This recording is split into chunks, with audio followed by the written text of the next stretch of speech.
అరిసెలు చేయడానికి బియ్యం ముందు రోజు నానబెడుతున్నాను. ఈ కప్పుతో 9 గ్లాసులు రైస్ పోసి నానబెడతాను. మిగతా ప్రాసెస్ రేపు చూపుతాను.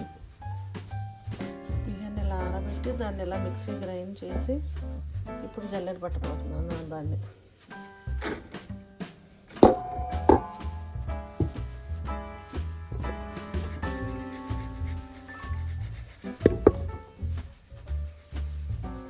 పిండి ఇలా జల్లెడ పట్టాలి. మిక్సీ చేసుకున్న పిండిని తడి బియ్యాన్ని మిక్సీ చేసుకొని దాన్ని ఇలా జల్లెడలో వేసి జల్లెడ పట్టి ఆ తర్వాత పాకం పట్టేటప్పుడు చూపిస్తాను మీకు. ఇదిగోండి ఫ్రెండ్స్, పాకం రెడీ అయింది.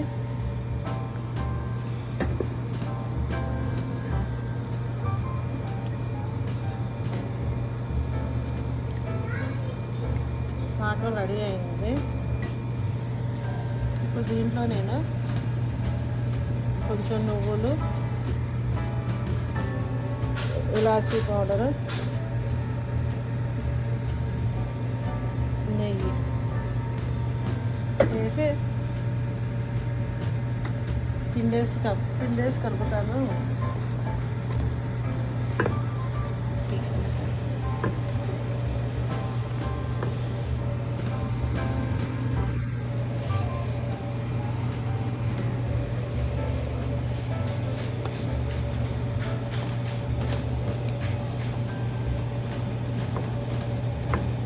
ఇలా పిండి కలపాలి.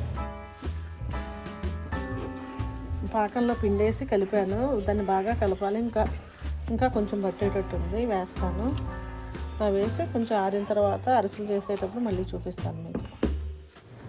ఇదిగోండి ఫ్రెండ్స్, ఇప్పుడు పిండి ఇలా రెడీ అయింది. దీన్ని నేను ఎలా ఉండలుగా తీసుకొని వాటిని కొంచెం నువ్వుల్లో ముంచాను ఆల్రెడీ. ఇలా నెయ్యి ఎత్తుకొని వీటిని ఇలా చేస్తున్నాను.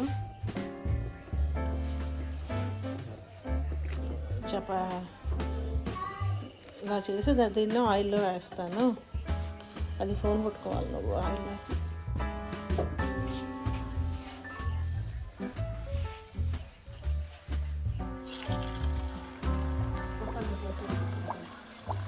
ఇలా ఉండ తీసుకొని ఉండని ఇలా నువ్వుల్లో అద్దుకొని ఇలా అరిసెలాగా చేసుకొని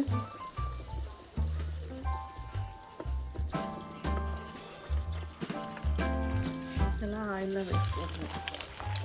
వేసుకున్న తర్వాత అలా కొంచెం పొంగు వచ్చిన తర్వాత దాన్ని తిప్పి ఫ్రై అయిన తర్వాత మళ్ళీ చూపిస్తాను.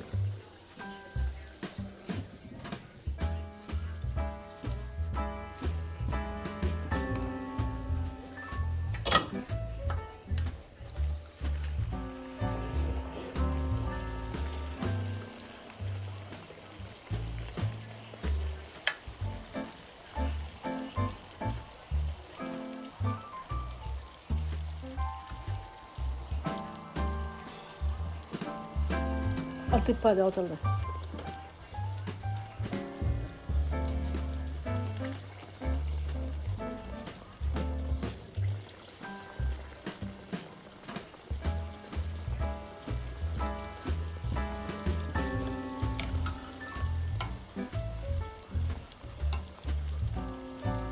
అలా ఆయిల్ ప్రెస్ చేసేసుకోవాలి.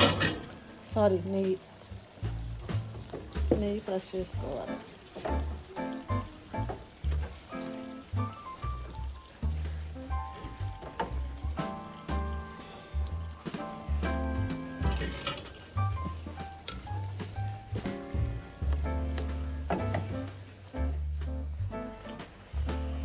అలా ఉప్పు దాంట్లో ఉన్న నేను మొత్తం తీసేసుకొని దాన్ని అలా ఆరబెట్టుకోవాలి. గుమ్మలాడే నేతి అరిసెలు రెడీ. ఇదిగోండి ఫ్రెండ్స్.